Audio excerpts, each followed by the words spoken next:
અમદાવાદ શહેરના પૂર્વ ઝોનમાં આવેલ વિરાટનગર વોર્ડમાં હાલ ગેરકાયદેસર બાંધકામોનો રાફડો ફાટ્યો હોય તેવી પરિસ્થિતિ જોવા મળી રહી છે। ત્યારે વિરાટનગર વોર્ડમાં આવેલ ઘનશ્યામ એસ્ટેટમાં 53 અને 54 નંબરમાં હાલ તંત્રનો કોઈપણ પ્રકારનો ડર રાખ્યા વગર સ્ક્રીન પર દર્શાવેલ ફોટોગ્રાફ મુજબ મસ્ત મોટું બાંધકામ ઊભું કરવામાં આવી રહ્યું છે।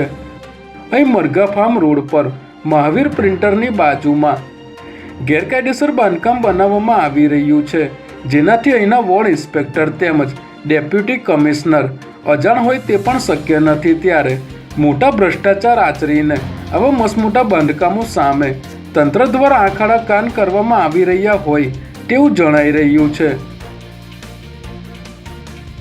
વિરાટનગર વોર્ડમાં ઘનશ્યામ એસ્ટેટમાં ઊભું કરવામાં આવેલ આ બાંધકામની મ્યુનિસિપલ કોર્પોરેશનમાંથી કોઈપણ પ્રકારની પરવાનગી લેવામાં નથી આવી, તેમ છતાં ભ્રષ્ટાચારી તંત્ર આવા ઇસમો વિરુદ્ધ કડક કાર્યવાહી કરવાના બદલે માત્ર મૂક પ્રેક્ષક બનીને આ બધું જોઈ રહ્યું છે અને મસ્ત મોટા ભ્રષ્ટાચાર આચરી આવા ગેરકાયદે બાંધકામોને છૂટો દોર આપવામાં આવી રહ્યો છે। ત્યારે આવા ગેરકાયદેસર બાંધકામો તંત્ર દ્વારા ક્યારે ડિમોલિશ કરવામાં આવશે અને આવા શખ્સો વિરુદ્ધ પણ કડક કાર્યવાહી કરવામાં આવશે તેની હાલ રાહ જોવાઈ રહી છે।